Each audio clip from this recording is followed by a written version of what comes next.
Selamat malam, Wandami Bante. Selamat malam, Bapak dan Ibu.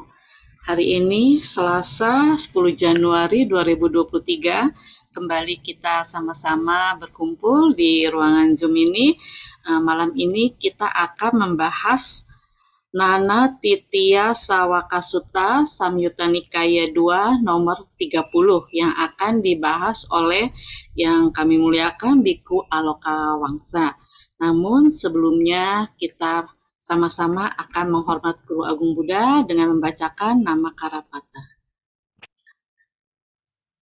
Mohon izin ya Bante. Ya.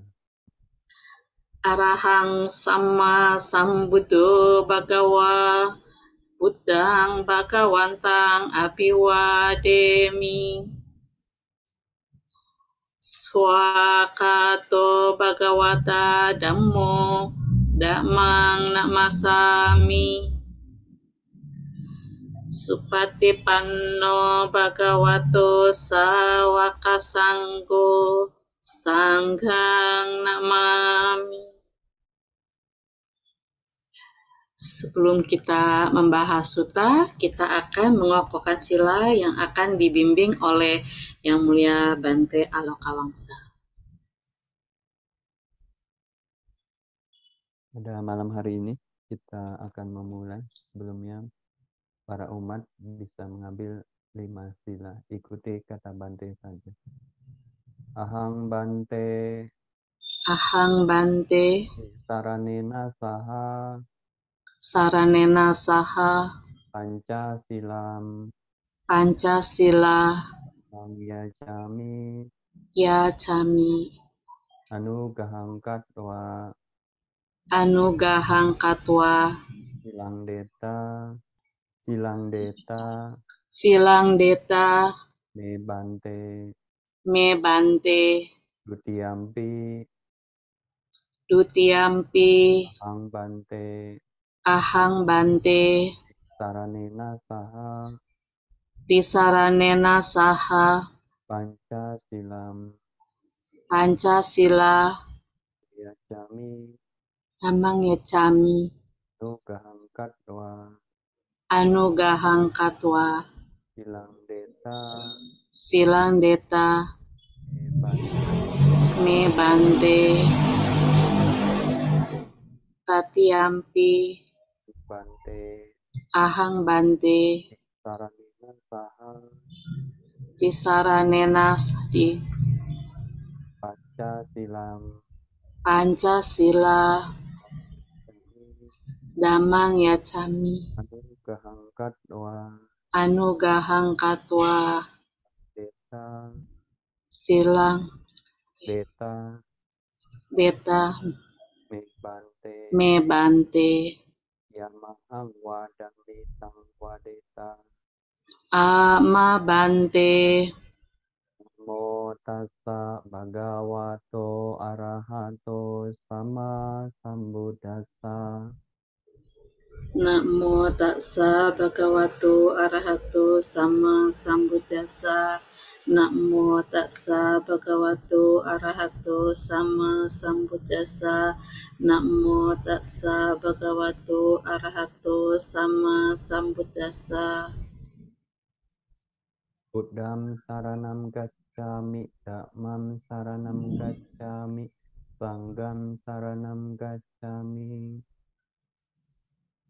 Buddhang saranang gacchami, dhammang saranang gacchami, sanghang saranang gacchami. Dutiyampi Buddhang saranang gacchami, dutiyampi dhammang saranang gacchami, dutiyampi sanghang saranang gacchami, tatiyampi Buddhang saranang gacchami, tatiyampi dhammang saranang gacchami, tatiyampi sanghang saranang gacchami.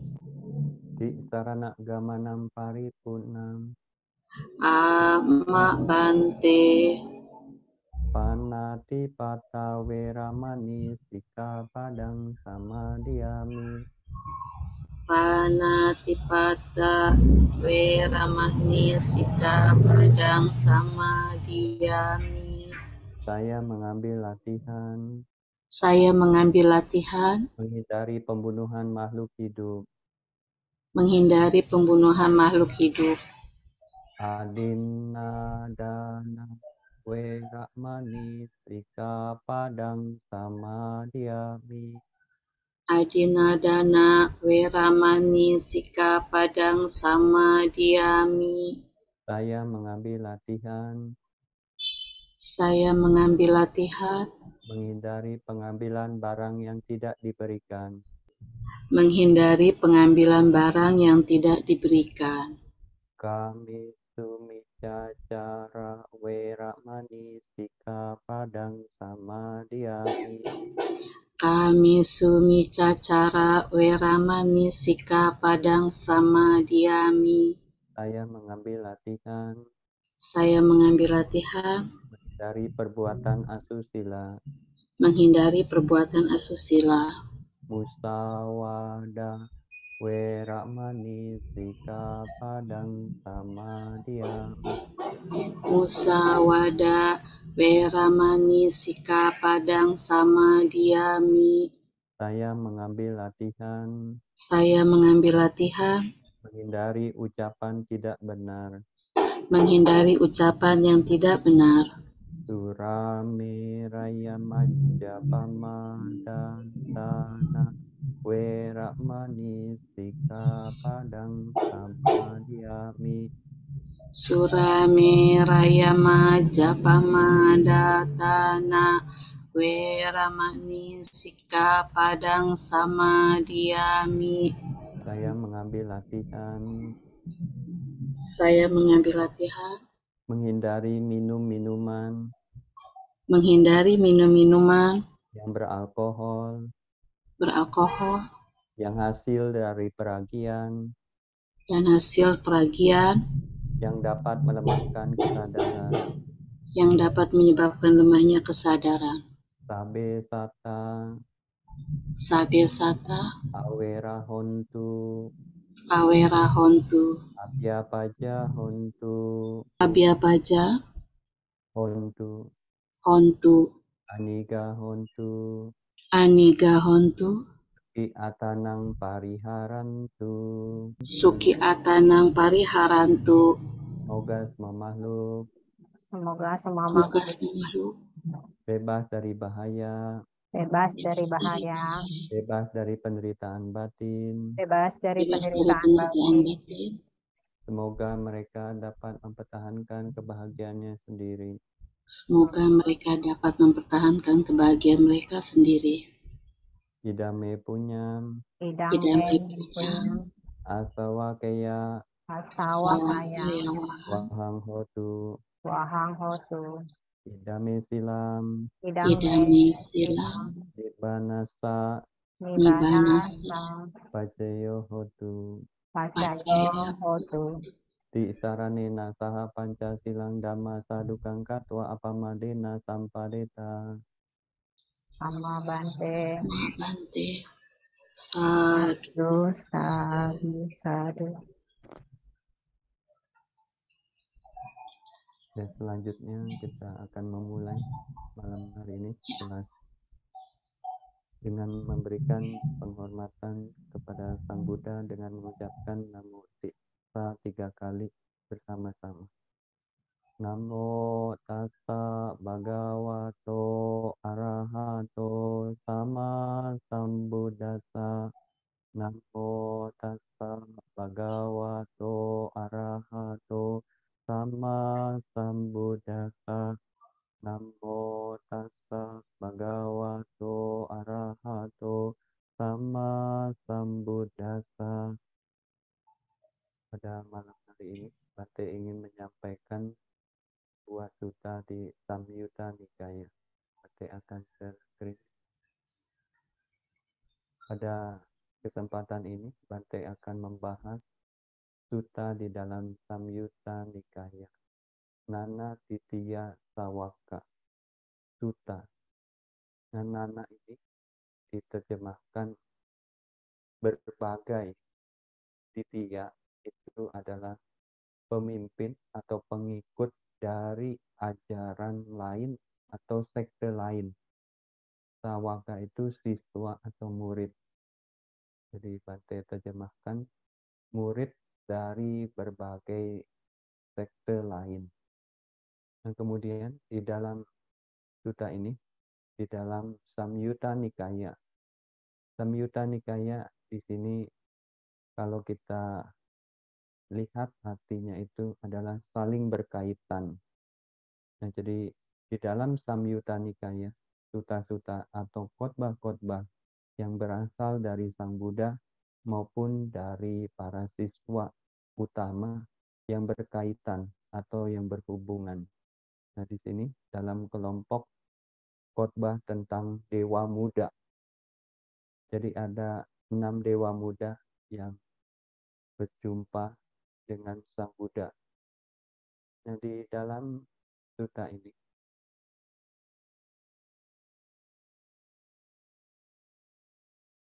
di sini, Ewame Sutang, atau demikianlah yang kudengar. Jadi ceritanya itu ketika Sang Buddha sedang menetap di Rajagaha, di Weluwana atau hutan bambu, di Taman Suaka Tupai, itu ada nama taman di luar Rajagaha. Dan kemudian pada larut malam, nah di sini kenapa para dewa ini datang pada larut malam? Jadi Sang Buddha itu memiliki waktu yang singkat untuk mengajarkan Dhamma kepada makhluk-makhluk. Jadi para dewa itu memiliki waktu pada larut malam. Jadi Bante ingin menjelaskan dulu. Jadi Sang Buddha itu memiliki waktu yang sedikit untuk mengajarkan Dhamma saat di zaman Sang Buddha Gotama ini. Dan kemudian sehari itu dibagi menjadi 6 bagian. Jadi pada penggal awal itu, jadi pukul 6 pagi sampai pukul 10. Kemudian penggal yang kedua atau tengah hari itu pukul 10 sampai pukul 2 siang.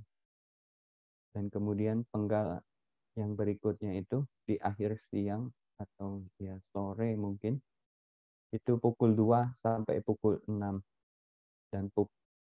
Dan penggal yang malam hari di awal malam itu pukul 6 sampai pukul 10. Dan penggal tengah malam hari itu pukul 10 sampai pukul 2 pagi. Dan terakhir adalah penggal malam hari adalah pukul 2 pagi sampai pukul 6 pagi. Jadi Sang Buddha ini memiliki waktu yang singkat, tetapi beliau mau membantu, mau menolong banyak makhluk dari terbebasnya dari samsara. Jadi Sang Buddha dengan mendapatkan masa usia yang sangat pendek, beliau hanya 45 tahun untuk mengajarkan Dhamma, untuk kebahagiaan, untuk manfaat banyak orang. Jadi Sang Buddha setelah mencapai pencerahan di usia 35 sampai 80 tahun. Jadi Sang Buddha mengajarkan Dhamma selama 45 tahun. Kemudian Bante ingin menjelaskan lagi tentang hari Sang Buddha melalui hidupnya itu. Tadi pada hari terang atau Sang Buddha sebelum berangkat menerima dana makanan atau pindapata, Sang Buddha melihat siapa yang dapat dibimbing. Nanti setelah Sang Buddha selesai makan, selesai menerima dana makanan, kemudian para biku sangga itu akan mendekati Sang Buddha, dan Sang Buddha akan memberikan nasihat kepada para biku dan juga akan memberikan objek meditasi kammatana kepada para biku sangga. Nah, setelah itu para biku pergi kembali dan Sang Buddha menetap untuk waktu yang singkat. Kemudian Sang Buddha Sang Buddha melihat semua makhluk yang ada di dunia ini tanpa diskriminasi. Jadi makhluk-makhluk yang layak untuk terbebas dari pandangan salah. Nah, setelah itu Sang Buddha ya sampailah di sebuah tempat, ya di kota maupun di desa. Jadi tempat di mana manusia yang layak untuk mendapatkan Sang Buddha membabarkan Dhamma. Nah setelah itu sore hari ketika orang-orang sudah pergi pulang, Sang Buddha membersihkan diri dengan air dan pergi masuk ke kuti untuk beristirahat sejenak. Jadi mungkin di sore hari Sang Buddha ini ya bersih-bersih dengan air.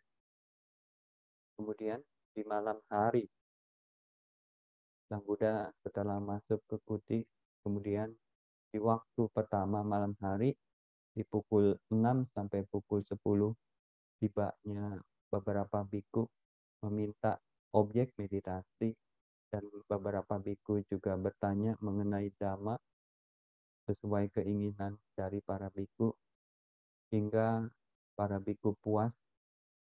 Jadi demikian waktu pertama malam hari pun selesai.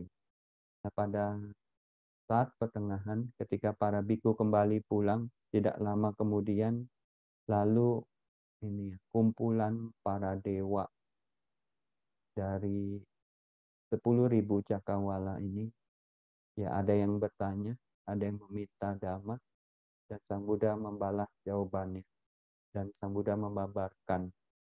Nah, jadi pada malam hari ini juga Bante ingin memberitahu kepada Anda ya, jadi tadi pada larut malam sejumlah dewa muda siswa dari guru berbagai sekte seperti Dewa Asama, Sahali, Ninka, Akotaka, Petabari, Wanawagamia. Nah ini ada 6. Nah, kemudian di Atakata dijelaskan ya. Jadi di Atakata ini ceritanya itu di Atakata kenapa para dewa ini bisa terlahir di alam dewa ini. Dari para dewa muda ini dia terlahir sebagai dewa muda. Nah di Atakata dijelaskan karena ya para dewa muda itu memiliki pandangan atau juga memiliki pendukung tentang teori karma. Jadi pada saat itu mereka terlahir di surga karena melakukan perbuatan baik seperti memberi dan lain-lain. Dan juga mereka itu tidak memiliki pandangan salah. Mereka akhirnya bisa terlahir di alam bahagia.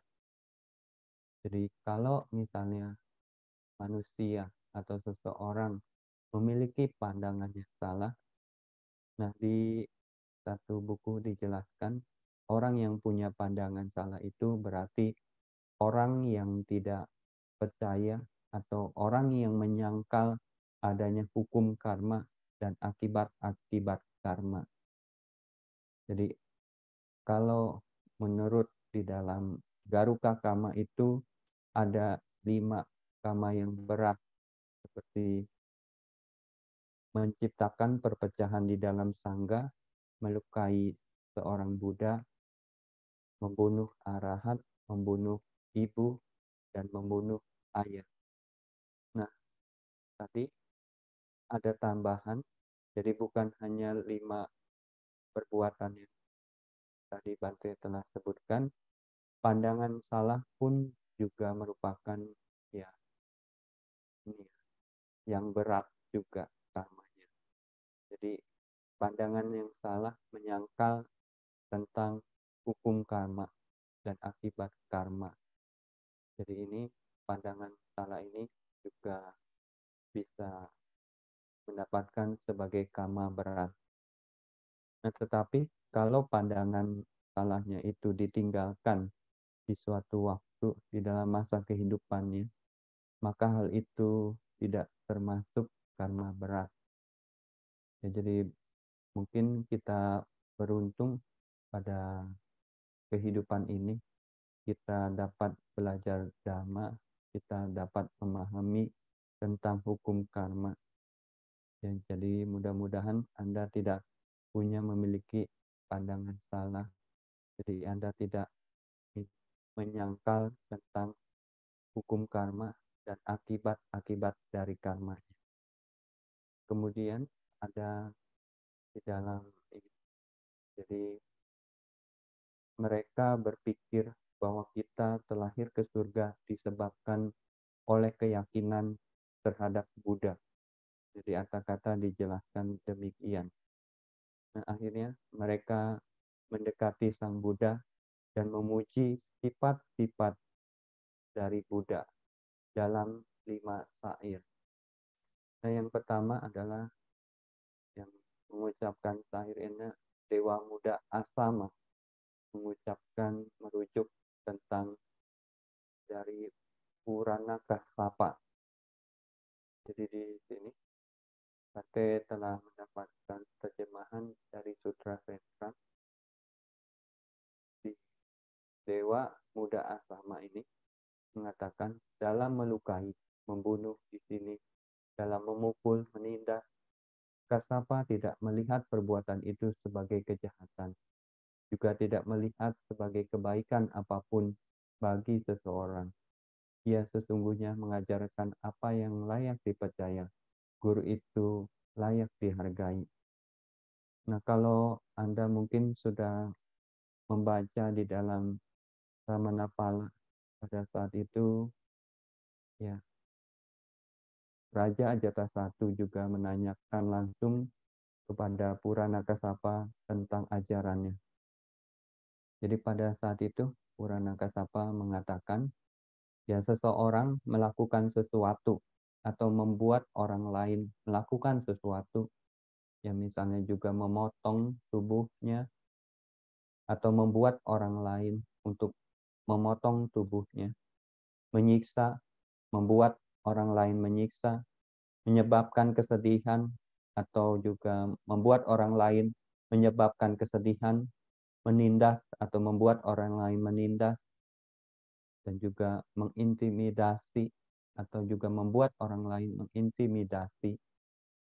Nah, jika hancur kehidupannya, mengambil apa yang tidak diberikan, menjadi maling ke rumah-rumah, merampas kekayaan, melakukan perampokan, menyergap di jalan raya, melakukan perzinahan, berbicara bohong.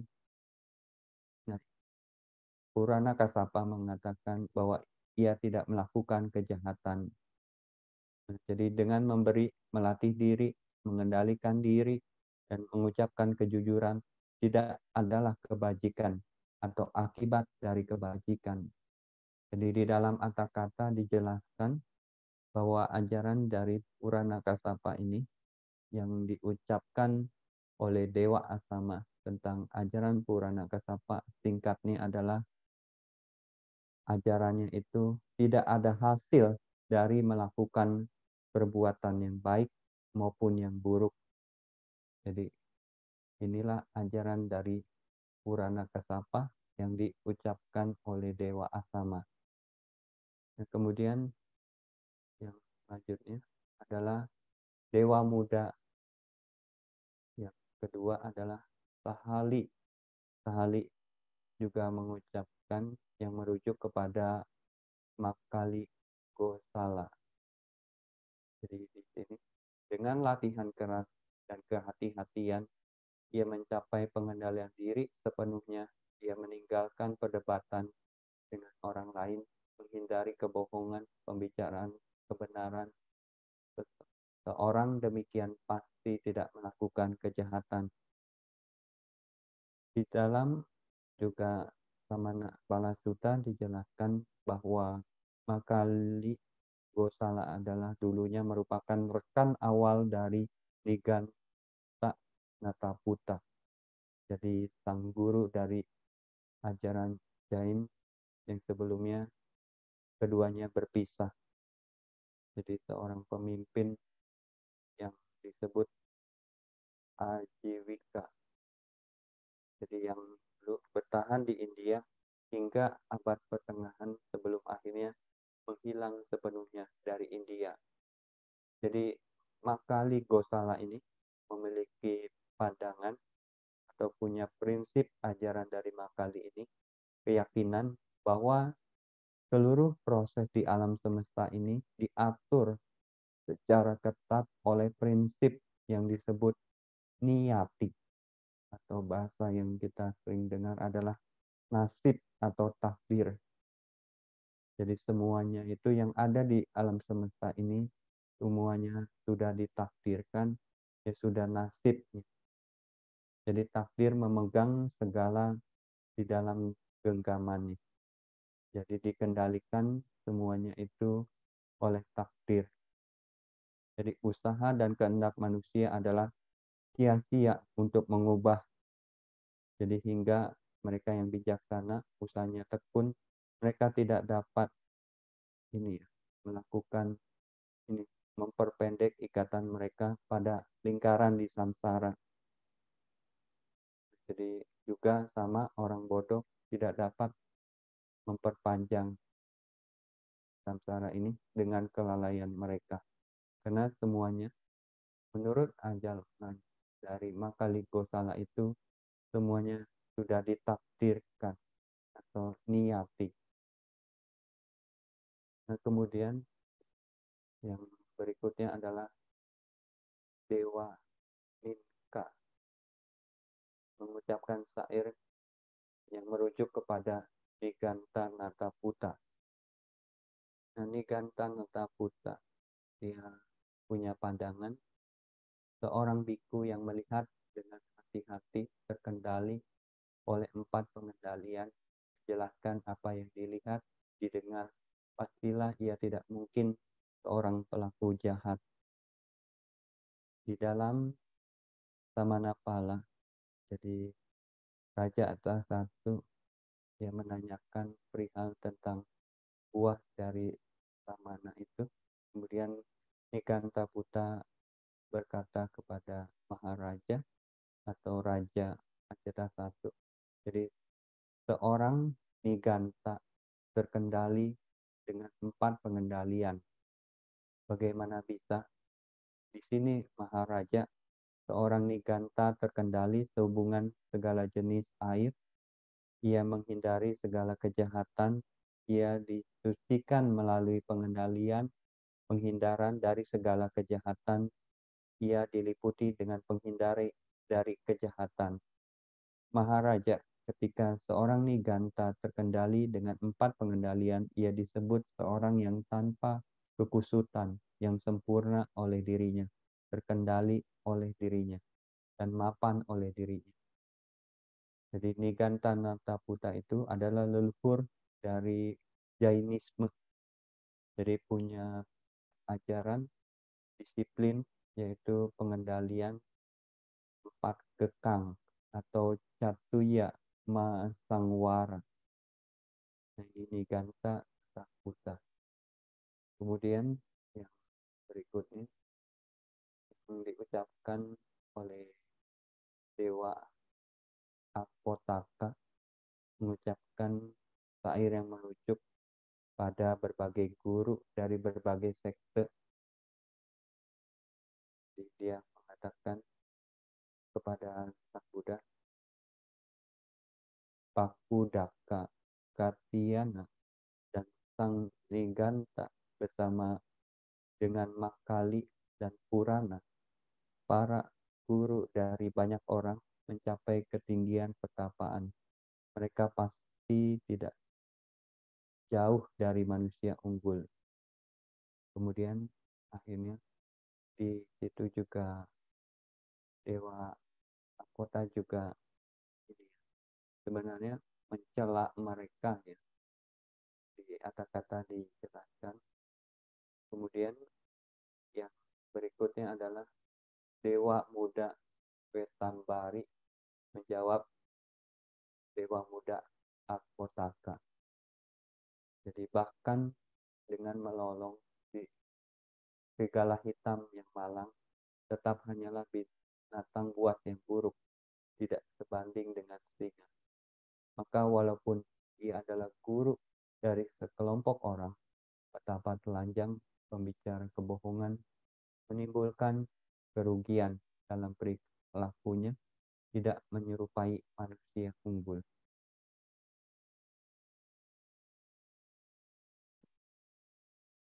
Di berikutnya itu adalah syairnya ini. Waktu itu Dewa Wetambari ini dirasuki oleh mara si jahat dan mengucapkan syair di hadapan Sang Buddha. Mereka yang mempraktikkan latihan keras dan kehati-hatian, mereka yang melindungi kesunyian mereka, mereka yang menempati bentuk bergembira di alam para dewa. Sungguh orang-orang ini dengan benar mengajarkan sehubungan dengan dunia lain. Jadi kata-kata dijelaskan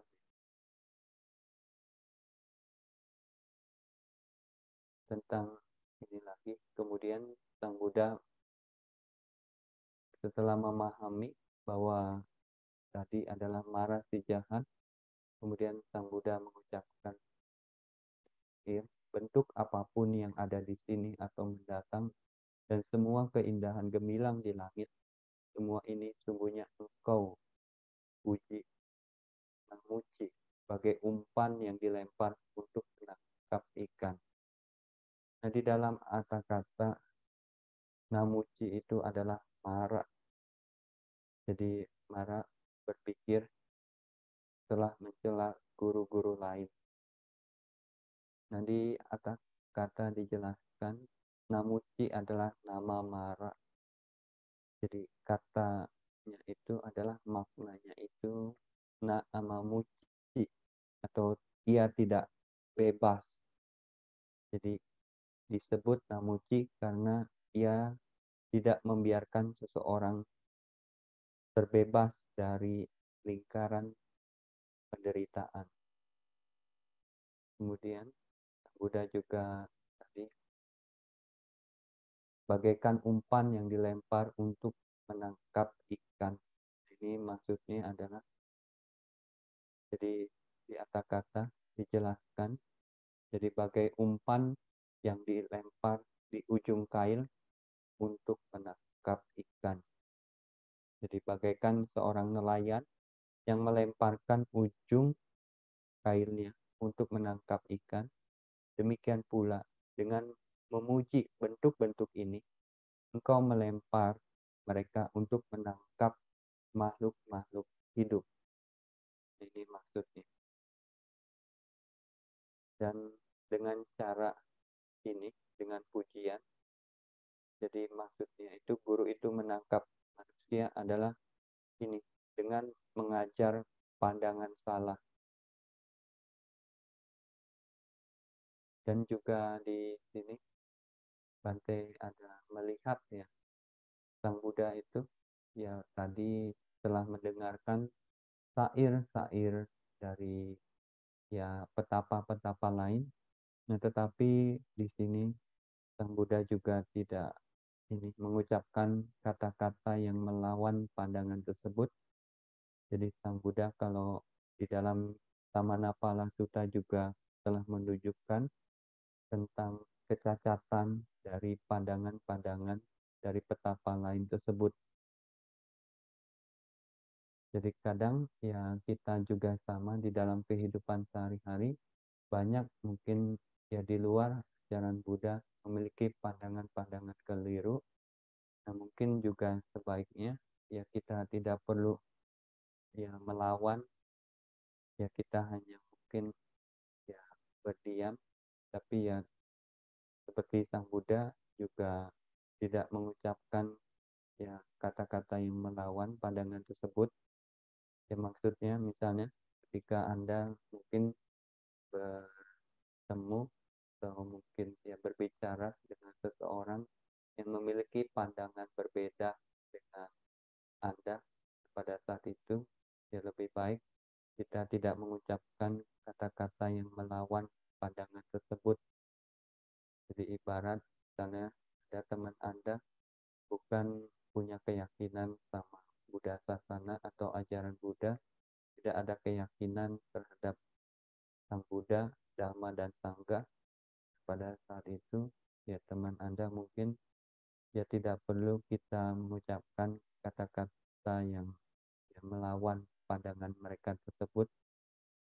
Jadi kadang ya kita punya kebaikan, ya kita mungkin juga harus mengucapkan tepat pada waktunya, sehingga nanti pandangan yang Anda telah dapatkan dari ajaran Buddha ini, ya Anda bisa memberikan dengan kesempatan kepada teman Anda, sehingga teman Anda nanti belakangan juga bisa memahami ajaran dari Buddha tersebut.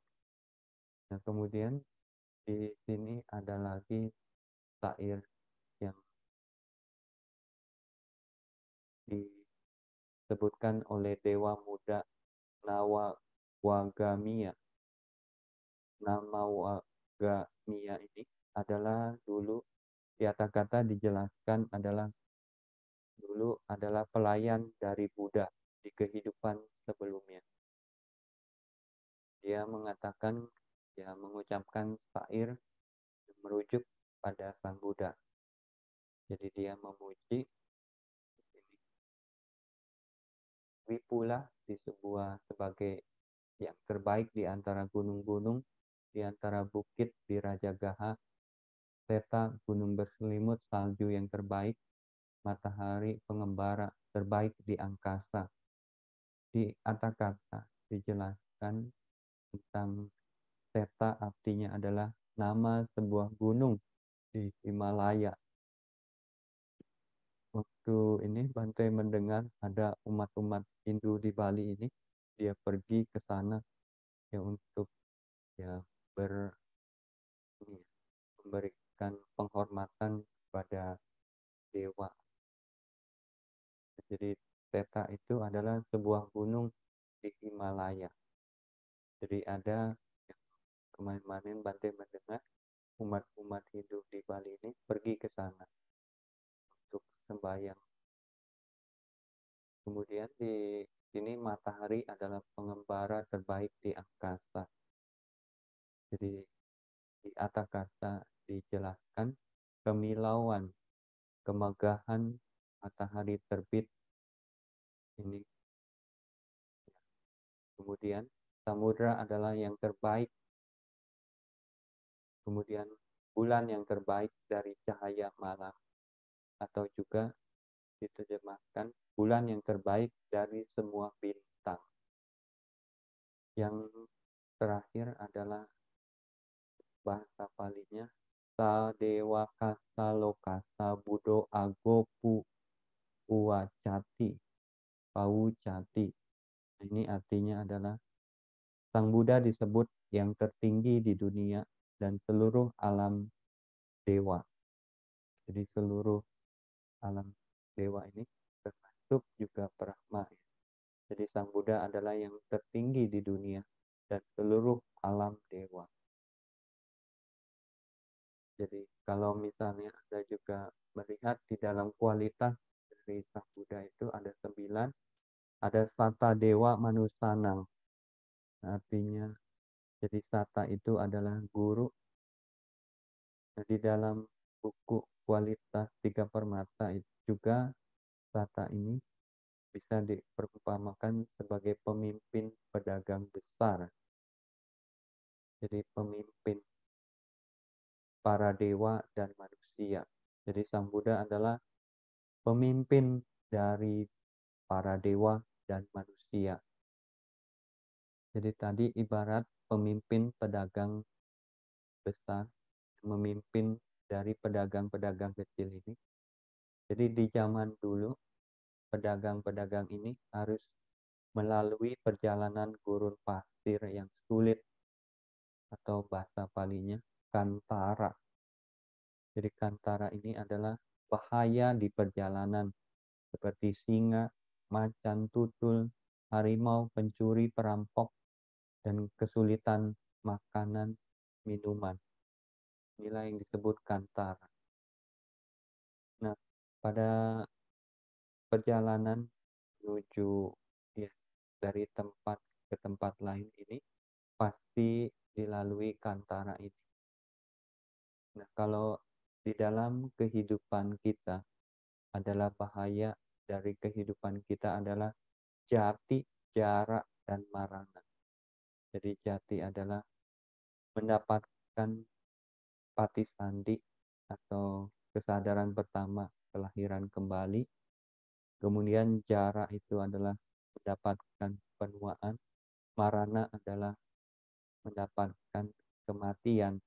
Nah, inilah bahaya-bahaya di dalam kehidupan samsara, dalam perjalanan samsara.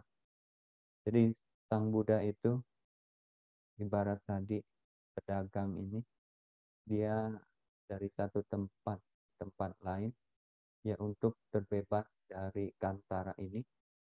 Sama juga Sang Buddha membimbing kita untuk terbebas dari bahaya ya kelahiran, penuaan, dan kematian, yaitu menuju untuk perealisasian nibbana. Ya. Kemudian ada di sini Bante menambahkan saja, bukan di dalam sutta Nanatitiya Sawaka, tetapi hanya Bante ingin memberitahu bahwa Sang Buddha memiliki ini, ada bahasa Pali. Yang pertama itu bahu. Bahu artinya banyak atau tidak dapat terukur. Ya. Terus juga di sini Pacita Parami. Jadi Sang Buddha ini adalah memiliki 4 asangkeya. Jadi waktu yang tidak dapat terhitung, jumlah tahun dengan pangkatnya itu 140 dan 100.000 kalpa. Jadi semua kumpulan parami yang telah dikumpulkan, Pacita Parami. Jadi parami yang Buddha telah lakukan itu seperti dana, sila, dan lain-lain. Jadi parami ini adalah kebajikan mulia melalui dana, sila, melepas keduniawian, kebijaksanaan, wiriya, kanti, kejujuran atau saca, aditana atau tekad, cinta kasih atau meta, dan UPK keseimbangan batin. Dan ketika melakukan kebajikan ini tidak melibatkan kemelekatan, kesombongan, dan pandangan salah, namun dibangun oleh welas asih dan kebijaksanaan yang terampil dalam mengumpulkan paraminya tersebut. Ya. Kemudian ada ini Paci Mampala Danina. Artinya itu saat kemunculan dan kehancuran di samsara memberikan hasil tubuh kanda untuk terakhir kalinya. Jadi Tassa Bhagavato atau Buddha adalah penguasa kemuliaan, memiliki pengaruh, memiliki kekuatan, individu yang hasil dari kumulatif dari perbuatan dari parami di masa lalu. Kemudian ada Wesang, artinya itu wajahnya keemasan. Jadi bentuk tangan, kaki, tubuh, bentuk tubuhnya, penampilannya yang termuka. Terus Kenapi. Kenapi ini adalah raja manusia, raja dewa, raja Brahma. Tidak ada satupun makhluk.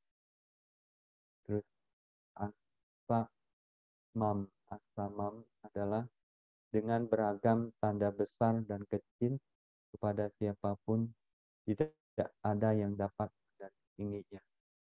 Kemudian Sang Buddha juga adalah keseluruhan tubuhnya ini seperti batang emas yang dicelup cairan emas, keemasan seperti emas pilihan terbaik. Nah, ini bahasa Palinya samam, yang cuma Mukti artinya lingkaran matahari yang baru terbit. Jadi cahaya bulan baru. Ini seperti mekarnya pucuk bunga. Jadi itu artinya. Nah, ini yang Bante sampaikan pada malam hari ini.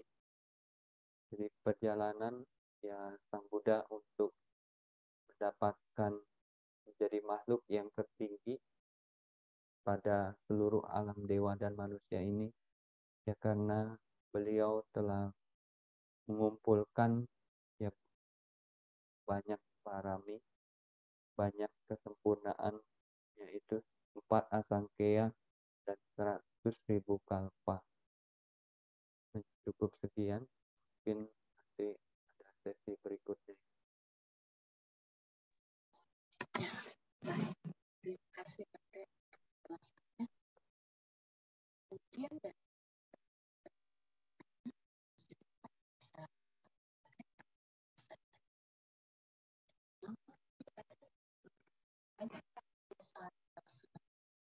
Ciratna suaranya nggak ada ya sih?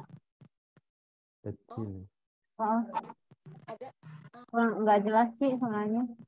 nggak jelas ya. Ya. Aduh. Oh.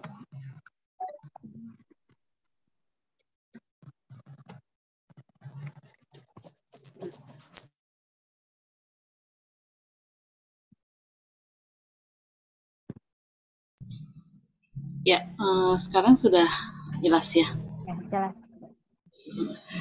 Ya, mungkin dari Bapak dan Ibu yang ada yang ingin bertanya, kami silakan untuk resen atau bisa chat di kolom chat. Bante, saya ingin bertanya. Tadi Bante katakan Garuka, aku salah kama, salah satunya dengan memecah belah sangga ya Bante ya. Bante, kalau misalnya sebagai seorang perumah tangga, apakah itu bisa memecah belah sangga, Bante? Ya, ini biasanya di kalangan para biku ya. Jadi dulu Bante Dewadatta ini membuat kelompok kumpulan biku lagi yang ikut bersama dia. Jadi jarang ya, mungkin kalau umat memecah, misalnya jadi satu, sekarang mungkin di Indonesia ada misal satu sangga. Nah kemudian romo atau mungkin umatnya itu yang membuat jadi 2 sangga. Maksudnya gitu ya. Jadi biasanya sih ini di kalangan waktu para biku berkumpul. Nah kemudian pada saat itu ya salah satu biku ini yang membuat kelompok baru. Jadi sehingga tadi ada perpecahan di antara sangga. Nah kalau yang misalnya di Indonesia ini banyak Bante mendengar ada beberapa sangga. Jadi ada sangga Theravada Indonesia dan juga sangga-sangga yang lainnya itu. Nah misalnya tadi perpecahan itu dikarenakan umat. Nah, ini tadi biasanya itu di kalangan para biku. Tadi yang Bante jelaskan, Dewadatta telah memecah. Jadi ada pengikut-pengikut para biku itu ya ikut dengan Bante Dewadatta, dan juga ada biku-biku lain yang masih di dalam sangga tersebut. Mungkin ya kalau umat juga misalnya tadi bisa memecah, ada sangga mungkin 1, bisa jadi 2. Ya kalau ada tadi tujuannya ini menjadi terpecah, ya umat juga bisa.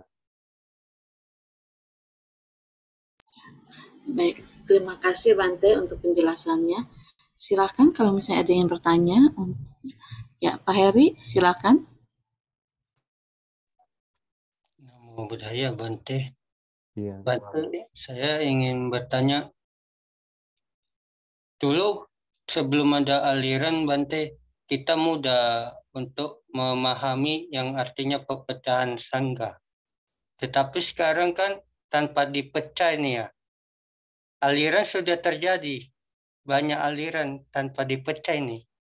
Nah, Iya, bagaimana yang iya, diartikan sebagai memecah belah sangga atau terpecah tanpa dipecah gitu? Saya juga kurang iya, ngerti. Gimana ya? iya. Karena kan Ya, sekarang jadi begitu. Bante ini ya. Jadi kondisi sekarang, jadi Indonesia ini ada sangga-sangga yang banyak ya. Jadi Sangga Teroda Indonesia, Sangga Damayut Indonesia, ada lagi juga.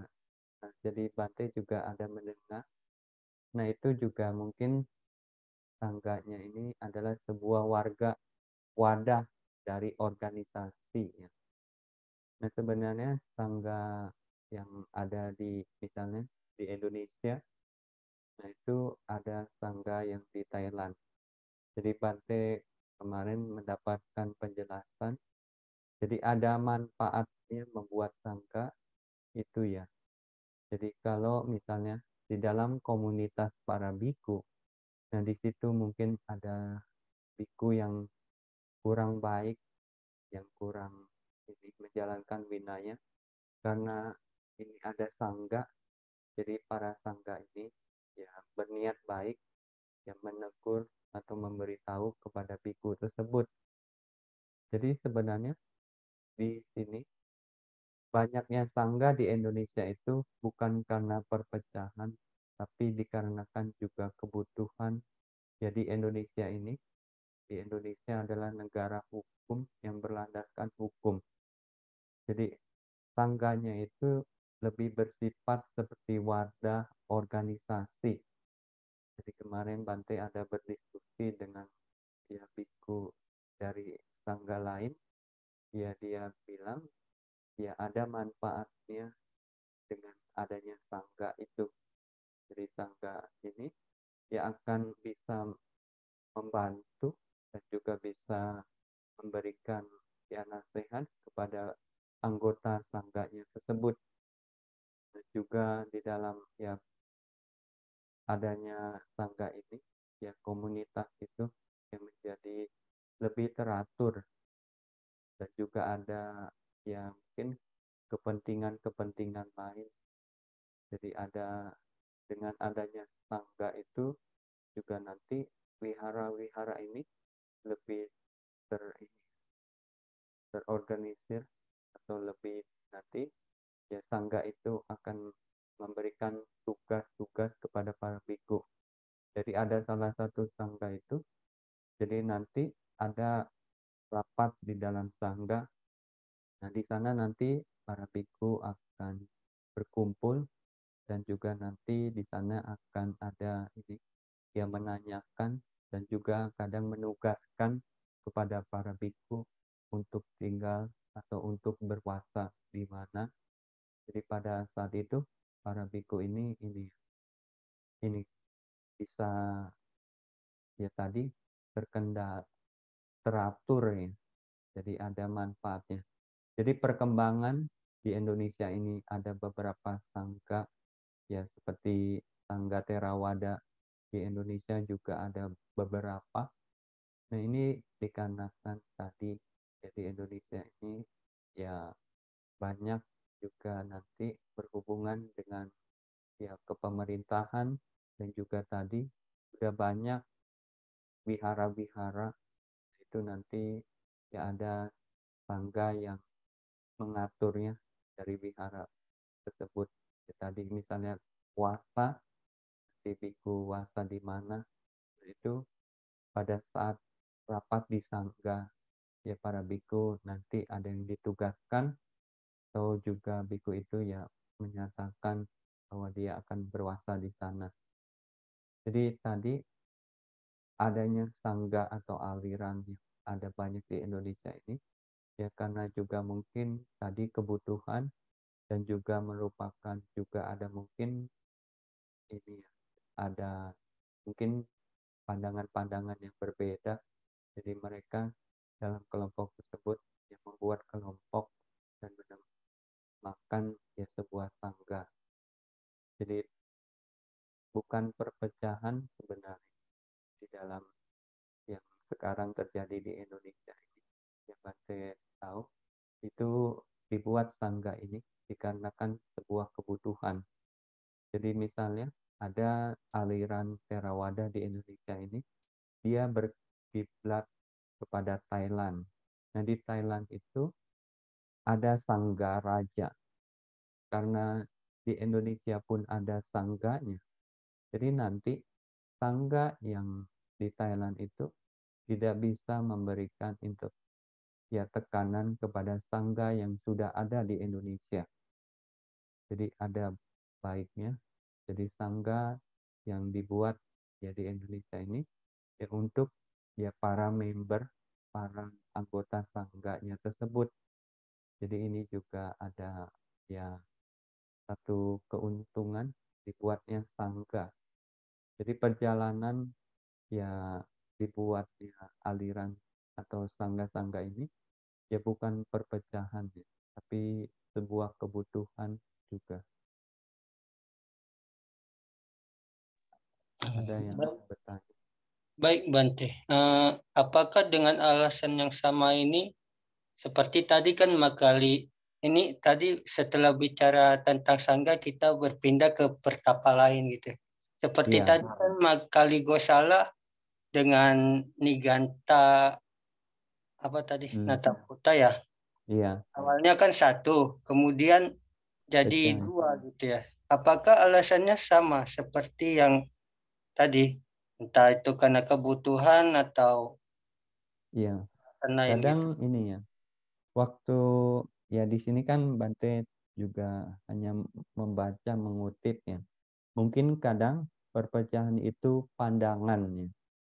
Jadi ada juga waktu yang lalu juga Bante mendengar ya kenapa terbentuknya aliran baru itu karena ada satu misalnya peraturan. Jadi ada beberapa biku itu ingin menjalankan peraturan yang sesuai dengan Sang Buddha. Jadi tidak membuat kayak membuat peraturan-peraturan baru.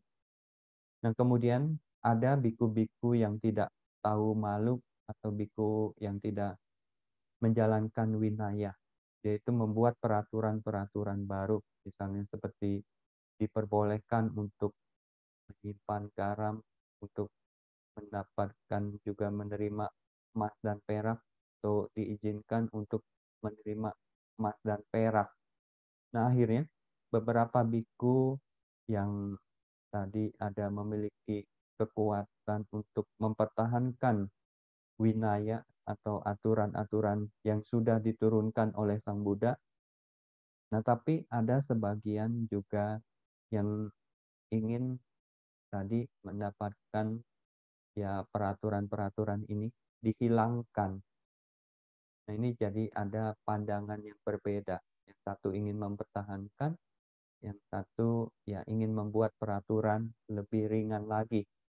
Nah, tapi tadi perjalanan di petapa ini menjadi dua, ya mungkin Bante kira juga karena pandangan mereka yang sudah berbeda ya.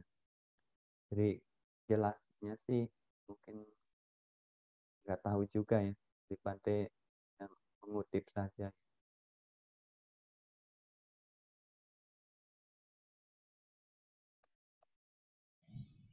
Ya itu ya. Ada yang bertanya. Terima kasih Bante. Ya mungkin oleh karena itu setelah parinibbananya Guru Agung Buddha diadakan konsili ya Bante ya, untuk Iya, mempertahankan. iya. Konsili pertama dulu ya. Iya, Di iya, sini ada yang bertanya. Selamat malam Bante. iya. Mohon penjelasan kenapa dewa serta hantu selalu muncul pada malam hari.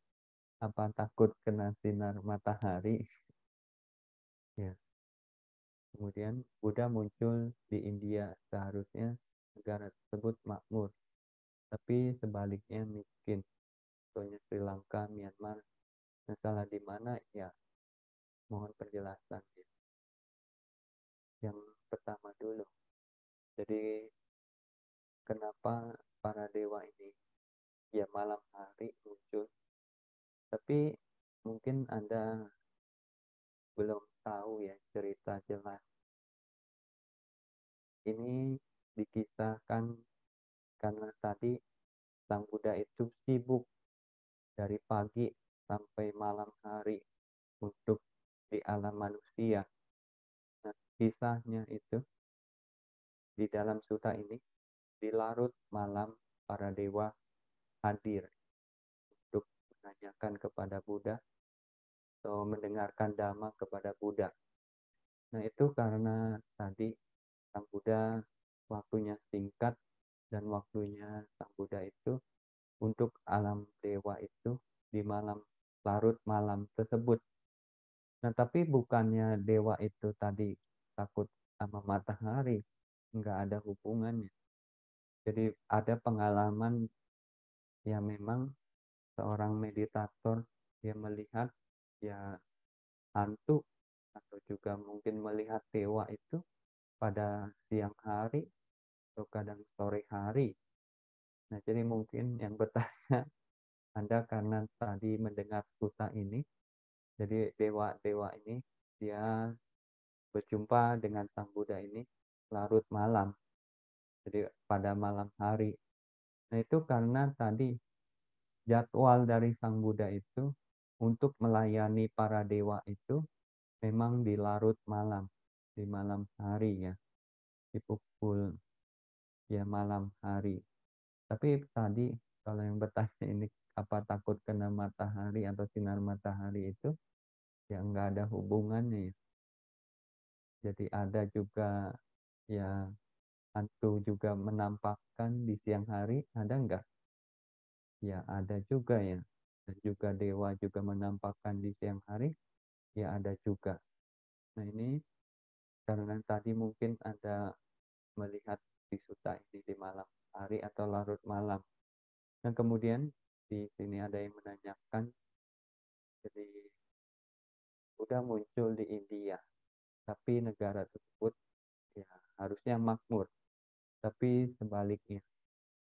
Ini jadi mungkin waktu sekarang yang Anda melihat negara-negara Buddhis ya di dunia ini kacau seperti ya Myanmar, ya Sri Lanka juga sekarang ya mungkin Sri Lanka sudah berjalan agak lebih baik, tetapi di Myanmar itu masih kacau katanya. Jadi Bante mendengar dari beberapa biku yang pergi ke Myanmar, kondisinya itu ya masih ada perang saudara. Nah ini juga kok kenapa ya di India pun memang Anda tahu sekarang India ini miskin. Mungkin Bante juga tidak update ya. Kalau mendengar ya memang di India itu ada yang berkembang dan karena mungkin di India ini sistemnya kasta. Nah, yang kasta-kasta tinggi ini mungkin tidak peduli kepada orang-orang miskin. Jadi di India itu memang ya kelihatannya banyak yang miskin. Tetapi mungkin banyaknya itu juga ada yang beberapa kaya raya ya. Jadi karena sistem yang terjadi sekarang ini di India itu juga sudah tidak ada ajaran Buddha yang kuat. Jadi mereka juga masih berpandangan tentang kasta-kasta. Jadi kasta-kasta yang rendah itu sulit untuk ya seperti mendapatkan yang untuk dia lebih tinggi. Akhirnya kasta-kasta rendah ini tetap seperti demikian. Nah, jadi tadi negara Buddhis ini kok kacau. Nah, ini memang fenomena kehidupan.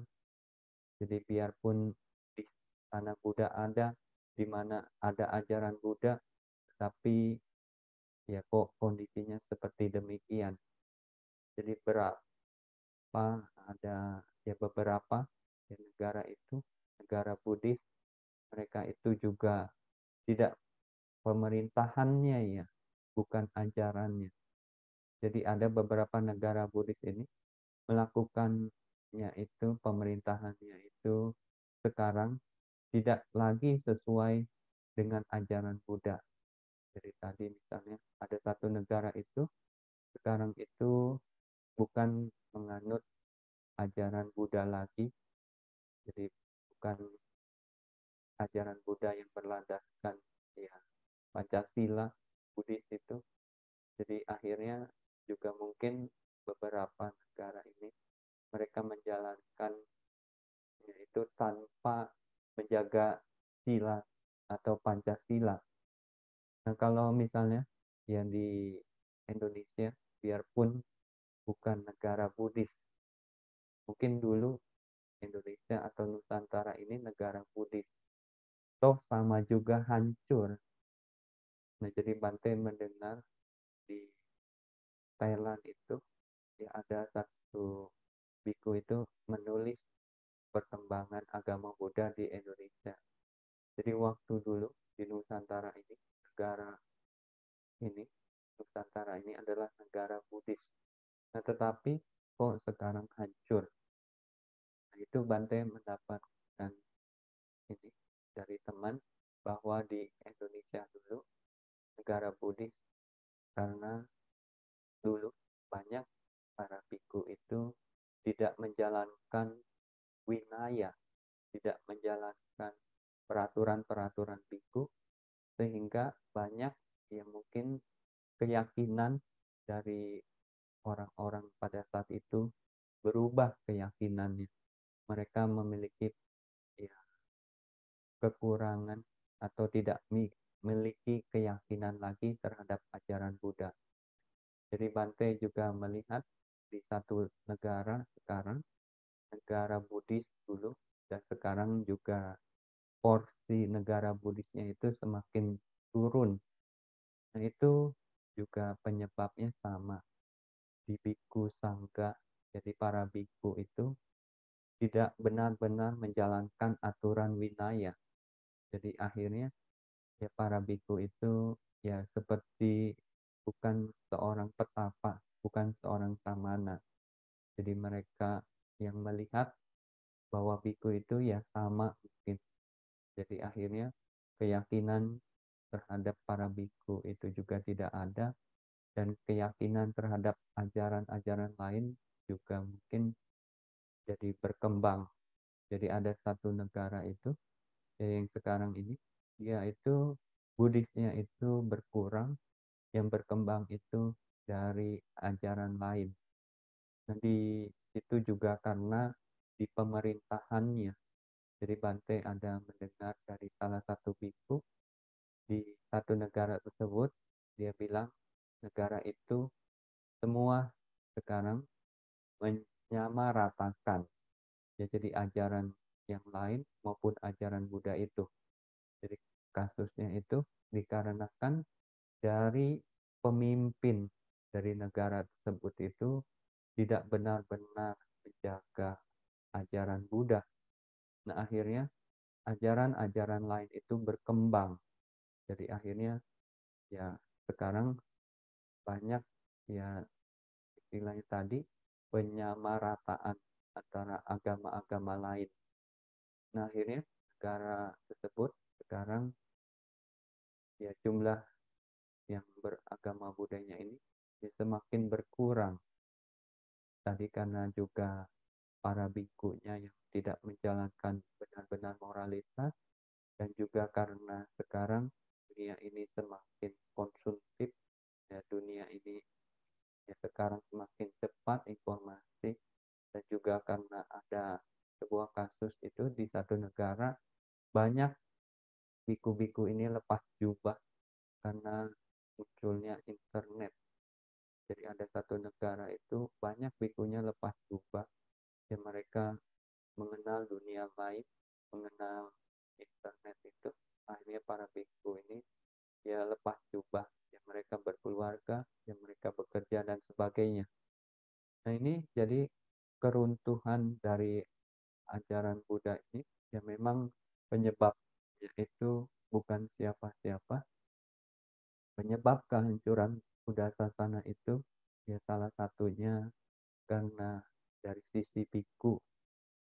Jadi tadi ya di India itu sekarang bukan lagi negara Buddhis, dan juga mungkin nanti di beberapa negara juga akan bergeser ke negara Buddhis. Nah, sekarang kita di Indonesia mungkin juga ada ya kesempatan, masih ada kesempatan, dan juga di Indonesia ini ya sedang juga ya ada kadang Bante mendengar ya ada juga yang turun, jadi ada di satu tempat, jadi dulunya itu banyak Buddhisnya. Kemudian pada sekarang mungkin jumlah yang beragama Buddhanya itu berkurang. Nah, jadi memang fenomena itu seperti demikian. Nah, ini kenapa? Jadi Anda jangan juga mungkin ya berpikir lain-lain. Buddha katakan juga sulit untuk terlahir jadi manusia, sulit untuk mendengarkan dhamma, sulit untuk ya mempraktekkan dhamma. Jadi misalnya di antara ya orang yang beragama Buddha dengan orang-orang yang mempunyai keyakinan di luar agama Buddha, nah, agama Buddha ini persentasinya kecil. Nah, ini memang sulit untuk yang Anda bisa mendengarkan dhamma, untuk bertemu dhamma. Jadi memang orang-orang yang bisa bertemu dhamma ini, yang bisa menjalankan dhamma ini, dia harus punya kebajikan atau punya bahasa palingnya itu. Jadi orang-orang yang sekarang ini mungkin punyanya atau kebajikannya itu tidak banyak. Jadi mereka tidak bisa memiliki pandangan ya untuk ajaran Buddha tersebut. Nah, ini dibutuhkan punya atau kebajikan. Jadi misalnya kalau Anda lihat lagi sekarang lebih spesifik antara umat sama biku. Nah, umat lebih banyak, biku lebih sedikit. Jadi untuk menjadi seorang pabajita atau yang melepaskan keduniawian ini atau menjadi biku itu lebih sulit lagi ya. Jadi jumlah biku di Indonesia mungkin baru ratusan, belum ribuan. Nah, di negara-negara lain ya Bante mendengar ada yang banyak itu. Tapi pada masa sekarang biku-biku juga jumlahnya semakin berkurang. Jadi peminatnya untuk jadi biku pada sekarang ini juga berkurang di negara-negara Buddhis yang lain itu. Nah, ini memang udah alami ya, seperti fenomena yang demikian. Nah, tadi balik lagi kebajikan. Jadi sekarang kita bisa memiliki pandangan, kita bisa belajar ajaran Buddha ini, memiliki ya kesempatan untuk mendengarkan dhamma, mempraktikkan dhamma ini, karena kita punya atau kebajikan. Jadi betapa beruntungnya sekarang Bapak, Ibu, saudara-saudari pada malam hari ini ya bisa mendengarkan dhamma ini, bisa mempraktikkan dhamma ini. Ya, semoga nanti Anda dapat menikmati dhamma ini ya. Ya, itu ya. Kemudian ada right hand, Pak Hartono. Ya, silakan Pak Hartono. Ya, Wandami Bante. Mohon maaf, saya tidak menangkap inti dari sutta ini, Bante. Jadi intinya itu apa sebenarnya, Bante ya? Jadi saya nangkapnya cuma ada beberapa dewa muda yang sepertinya merupakan pengikut ajaran selain yang diajarkan Buddha, beberapa Brahmana, 5 atau 6 Brahmana yang terkenal pada masa Buddha itu, Bante ya. Jadi mereka cuma menghadap Buddha untuk menyampaikan intisari dari ajaran yang mereka ikuti. Lalu setelah itu ada Mara yang ikut menyusup dengan mengeluarkan seperti perkataan yang benar pada tujuannya cuma untuk memancing saja. Iya. Cuman seperti itu ya Bante ya, ceritanya ya. Iya, Itu terus jadi, itu satu, terus maaf Bante, ada yang kedua Bante. ya. Tadi tertulis Mara itu bisa merasuki salah satu dewa muda. Apakah ada penjelasannya bagaimana ya Bante ya? Nah, Ya, jadi makasih Bante. tadi ya Bapak ya, inti dari suta ini, jadi para dewa muda ini dia sebenarnya kalau Bapak juga mungkin tidak membaca di kata bahwa dewa-dewa muda ini pengikut ya dari petapa-petapa lain ya. Anda pikir seperti itu ya. Nah, tapi kalau di kata ya dijelaskan bahwa para dewa muda ini adalah pendukung atau juga ini ya. Dia memiliki pandangan percaya akan karma. Jadi maka sebabnya mereka dewa muda ini terlahir kembali di alam surga karena mereka tadi melakukan perbuatan baik. Jadi sebenarnya kisah dari para dewa muda ini yaitu ingin ini ya kayak memuji ya. Jadi memuji karena dia bisa terlahir di alam dewa itu. Jadi dia berpikir di bahasa di atas katanya dijelaskan. Jadi mereka berpikir kita terlahir ke surga disebabkan oleh keyakinan terhadap Buddha. Jadi mereka akhirnya tadi dewa-dewa muda ini mendekat Sang Buddha dan memuji sifat-sifat Buddha dalam 5 syair tersebut ya Bapak ya. Jadi mungkin kalau kita tidak melihat di atas kata, memang tadi persepsi Bapak itu dulu juga Bante mengira seperti demikian ya. Jadi Bapak berpikir di dewa-dewa muda ini kayak ini ya, apa seperti siswa dari pengikut ajaran lain. Nah, tapi sebenarnya mereka itu mengikuti itu ya, memiliki keyakinan sama Buddha. Karena kalau misalnya para dewa muda ini mengikuti dari petapa atau dari tadi yang Purana Kasapa dan lain-lain, nah itu mereka memiliki pandangan salah. Nah, kalau mereka punya pandangan salah itu, ya kemungkinan besar dia punya kehidupan itu tidak akan terlahir di alam dewa. Nah, jadi di kata itu mereka semuanya itu dewa muda itu mendekat Sang Buddha itu memuji sifat-sifat Buddha. Nah, tadi yang tentang dewa muda itu dirasuki oleh Mara. Nah, di kata memang dijelaskan tadi nama dewanya itu Namuci. Jadi di dewa ini dirasuki oleh Mara. Jadi Maranya ini di sini adalah di kata dijelaskan. Jadi aku akan membuatnya memuji mereka dari mulutnya sendiri.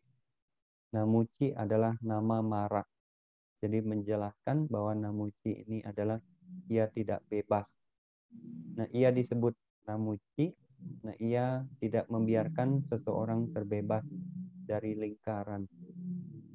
Nah, jadi tadi ya waktu ini dewa itu ya dirasuki Mara. Jadi Mara ini kadang juga ya Mara yang di sini mungkin tadi ya dia itu Maranya ini ya ingin dia tadi tidak membiarkan seseorang itu ini tidak terbebas dari lingkaran penderitaan dari samsara ini.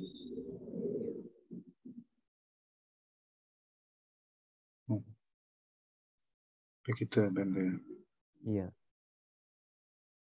Jadi yang tadi Bapak ya inti dari suta ini ya sebenarnya di dalam beberapa suta di Samyutta Nikaya Bante telah mempelajari ada dewa-dewa itu dia hanya menanyakan dan kemudian Buddha menjawab.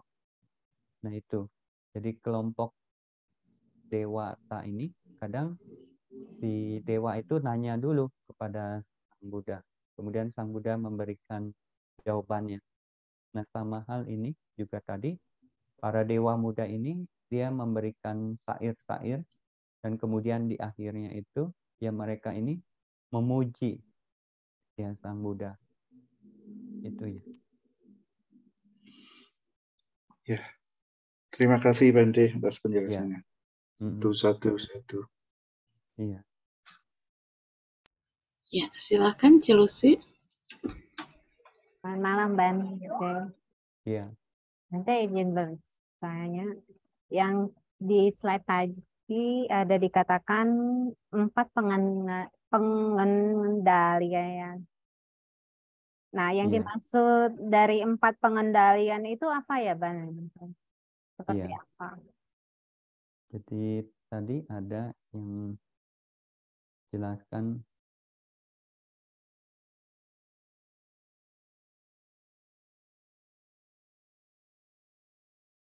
bahasa Palinya itu Catuya Ma Sangwara. Nah, di dalam Samanapala Sutta dijelaskan juga, jadi ini tentang ajaran dari Niganta Nataputa. Jadi seorang Niganta terkendali 4 pengendalian. Yang bagaimana bisa? Jadi di sini seorang Niganta terkendali sehubungan dengan segala jenis air. Terus ia menghindari segala kejahatan. Ia disucikan melalui penghindaran dari kejahatan. Dan yang terakhir, ia diliputi dengan penghindaran dari kejahatan. Nah, ini ya Bante dapat dari Samanapala Sutta.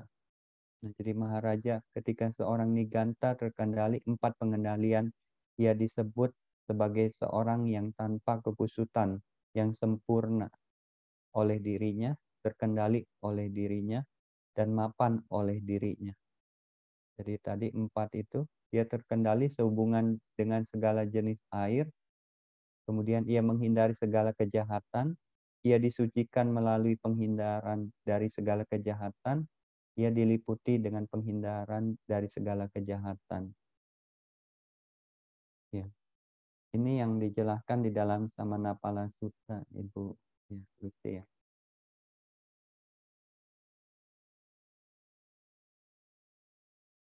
Saya kurang gitu paham sih ya, Bang, ya. Jadi nanti Ibu Lucy baca ya di Samanapala Sutta. Nah, waktu itu Niganta Nataputa itu menjelaskan kepada Raja Catasatu tentang ajarannya, yaitu terkendali dengan 4 pengendalian. Jadi yang Bante juga mendapatkan di dalam Samanapala Sutta itu, tadi seorang Niganta, jadi yang pertama ini adalah seorang Niganta terkendali sehubungan dengan segala jenis air. Yang kedua, seorang Niganta menghindari segala kejahatan. Seorang Niganta disucikan melalui penghindaran dari segala kejahatan. Dan yang keempat, yang terakhir adalah seorang Niganta diliputi dengan penghindaran dari segala kejahatan. Nah, Maharaja ketika seorang Niganta terkendali dengan 4 pengendalian ini, ia disebut sebagai seorang tanpa kekusutan yang sempurna oleh dirinya, terkendali oleh dirinya, mapan dari dirinya. Ya, jadi si Niganta Nataputa juga merupakan leluhur dari itu ya, Jainisme ajarannya.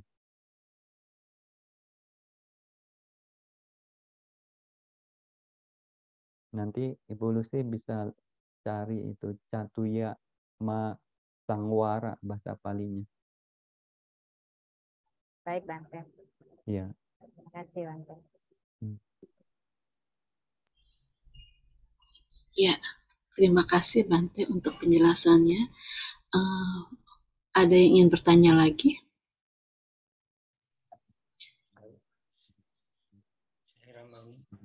Ya. Jadi Namo Buddhaya, maaf bertanya kembali Bante. Akhirnya saya menangkap gini, ada dua kemungkinan. Yang pertama, ini adalah mantan dari petapa lain yang kemudian akhirnya beralih keyakinan. Tapi ada juga mungkin nggak beralih keyakinan seperti di Indonesia kita katakan kan tetap memegang agama mereka, cuman di kota tertentu ada yang agama lain tetapi ikut meditasi. Ada agama lain tapi kalau Bante lewat mereka berdana tuh pada Bante. Walaupun mereka tetap memegang agama mereka gitu. Bisa jadi dewa ini seperti ini. Dan dikatakan pandangan salah, kalau tadi kan dari Niganta mengatakan tentang penghindaran kejahatan. Ini saya menangkap ini berarti versi dia sendiri atau bisa gini, bahwasanya orang yang memiliki pandangan salah juga ada sisi baiknya. Makanya para dewa ketika memuji itu kan ya tidak seperti kita yang maaf nih, kadang-kadang ada yang pindah agama lalu menjelek-jelekkan agama yang terdahulu. Padahal Sang Buddha sudah mengatakan bila ada yang ingin beralih keyakinan gitu kepada Buddha, tetap harus menghormat gurunya yang terdahulu. Nah, ini yang kemudian dipraktikkan oleh para dewa tadi, walaupun mungkin ya beralih keyakinan kepada Buddha, tetapi dia tetap menghormati guru terdahulu. Makanya dia ambil sisi baiknya yang dipuji, sisi yang tidak baik ya tidak dipuji. Gitu. Ya sama ya di Indonesia kan, walaupun kita berbeda-beda agama kan tetap ada itu sisi baik yang sama. Misalnya kalau kita di Buddhis kita katakan berdana gitu ya. Mungkin di agama lain nggak mengatakan berdana, tapi kan ada yang namanya beramal, berinfak, bersedekah. Tapi kan walaupun namanya beda-beda, intinya sama gitu. Memberikan bantuan gitu ya, sumbangan gitu. Mungkin itu yang jadi intinya. Jadi mereka memuji kebaikan guru mereka tanpa menjelek-jelekkan, walaupun mereka sudah beralih keyakinan gitu. Kemudian pertanyaan kedua, tadi kan pandangan salah juga termasuk karuka kama, tetapi ketika ditinggalkan dia menjadi tidak lagi karuka kama. Bagaimana bila terjadi perpecahan sangga, tetapi tiba-tiba dia sadar dan berusaha ini yang dia sudah pecahkan, berusaha dia akurkan kembali gitu. Tadi kan dia sudah memecahkan lalu dia akurkan kembali. Apakah ini bisa seperti pandangan salah yang tadi ditinggalkan akhirnya tidak menjadi karuka kama lagi? Terima kasih Bante. Ya, yang tadi yang tentang para dewa muda ini, mereka menjadi dewa muda di dalam kata ya. Bante melihat bahasa Pali, kemudian Bante terjemahkan. Para dewa muda tersebut adalah pendukung dari teori karma. Dan juga oleh karena mereka lahir di surga setelah melakukan perbuatan baik seperti memberi dan lain-lain. Jadi para dewa ini adalah pendukung karma oleh karena mereka melakukan perbuatan baik dan akhirnya mereka terlahir kembali di alam surga. Nah, ini yang di dalam kata-kata. Jadi tadi yang ya mungkin Anda punya persepsi demikian, ya Bante juga tidak tahu Anda benar, ya mungkin itu persepsi Anda. Nah, di dalam sutta itu memang kalau kita tidak ya mungkin membaca di dalam kata-kata, ya kita bisa punya persepsi tentang yang dijelaskan oleh sutanya tersebut. Nah, jadi Bante juga awalnya masih bingung, kok kenapa sih ini dari judulnya itu kan siswa dari petapa atau sekte lain. Nah, ternyata waktu di kata-kata dijelaskan para dewa muda ini mereka adalah pendukung karma. Jadi mereka melakukan perbuatan baik dan akhirnya mereka bisa terlahir di alam surga. Nah, ini ya yang di kata-kata. Nah, kemudian tadi Anda katakan tentang Garuka Kama yang pandangan salah. Kalau pandangan salah itu mungkin tadi bisa ditinggalkan sebelum dia menjelang kematian. Nah, akhirnya tidak bisa karma buruk yang berat. Nah, kemudian tentang ini ya, perpecahan sangga. Jadi kalau misalnya tadi di dalam prosesnya itu sudah terjadi ada satu sangga, kemudian pada saat itu terbentuk dua sangga, nah kemudian akhirnya Anda satukan lagi. Nah, itu diubah menjadi menyatu kembali. Apakah ini jadi Garuka Kama atau tidak? Nah, ini prosesnya mungkin berbeda. Jadi yang tadi perpecahan sangga ini ya sudah terjadi. Nah, itu hukum karma sudah berjalan. Tapi tadi proses ini kan pandangan. Prosesnya itu di pikiran. Yang tadi dia pertama punya pandangan salah. Jadi di pikirannya itu bahwa tidak ada hukum karma, tidak ada akibat. Nah, tapi mungkin dalam prosesnya di kehidupan itu dia bertemu atau mungkin dia belajar atau dia menyadari bahwa kehidupan ini ya ada hukum karma, ada sebab akibat. Jadi ada akibat-akibat karma. Nah, akhirnya pandangan salah itu dia berubah karena dia melihat mungkin ya dalam pengalaman hidupnya atau mungkin dia mempelajari lagi ajaran dari Buddha, akhirnya memiliki pandangannya itu yang pandangan salahnya itu dia berubah. Nah, ini tadi kasusnya kalau tadi yang di perpecahan sangga ini dia sudah terjadi ya. Karma sudah berjalan. Tapi tadi kalau pandangan salah itu kan masih di pikiran. Prosesnya itu belum sampai menjelang kematian. Jadi masih ada kesempatan pandangannya itu berubah menjadi pandangan benar. Dia memiliki pandangan bahwa ada hukum karma dan akibat-akibat karma. Ya. Jadi kasusnya berbeda ya. Tadi kalau yang tadi pandangan salah sama dengan ini tadi perpecahan sangga. Jadi perpecahan sangga itu sudah terjadi, terus Anda mau satukan lagi. Nah, ini kan tadi sudah terjadi ya, sudah perpecah.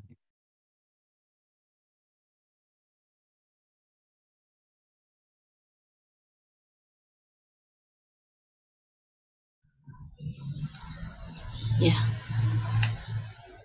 dua waktu yang berbeda, kamanya berbeda juga ya Bante ya. Iya. Mungkin ada lagi yang ingin ditanyakan, silakan.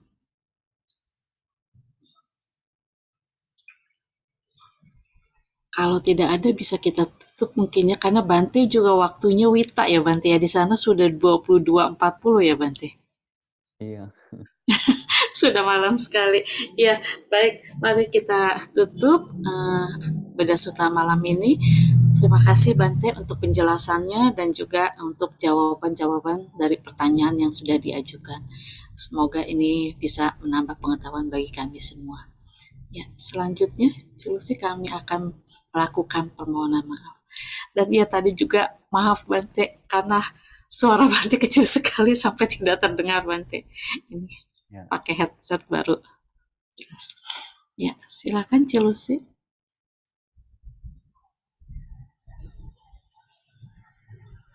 Mari kita sama-sama membacakan permohonan maaf.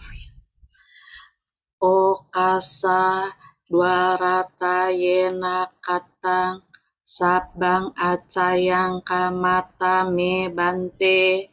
Bante, mohon maafkanlah saya dari segala kekeliruan, baik melalui pikiran, ucapan, dan perbuatan. Ya kamami kami tabang saya maafkan, demikian sebaliknya. Sadu Pokasa Kamami Bante. Limpahan jasa ya, karena ini. Limpahan jasa.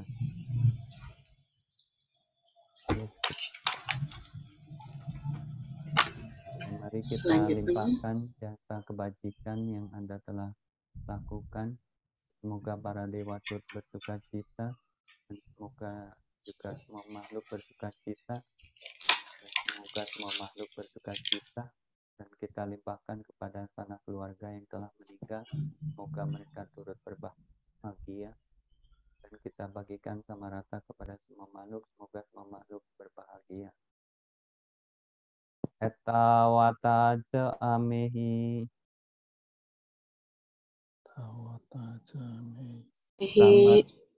sambatang punya sampadam Sambatang punya sampada. sabe dewa anumodantu Sabe dewa sabe buta anumodantu Sabe buta anumodantu. sabe sata anumodantu Sabe sata anumodantu. Sabba sampati siddhya Sabba sampati siddhya. idame nyatinang hotu Idame nyatinang hotu. tahontu tayo Sukita hontu nyatayo. idame nyatinang hotu Idame nyatinang hotu.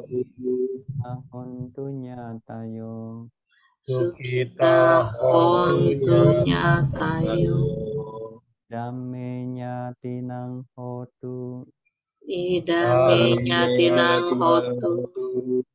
kita hontu nyatayo Sukita hontu nyatayo. idame punyam Idame punya asawakaya asawakaya ya wahang hotu wahang hotu. punyam Idame punya panasa Nibanasa pacayo hotu Pacaya hotu. mama punya bagam Mama punya bagam. sabasatanam Sabasatanam ajemi Bajemi esabeng Esabi mesamam Mesanam punya bagam Punya bagam bantu Labantu. Sadu. Terima kasih Bante. ya Terima kasih Bante.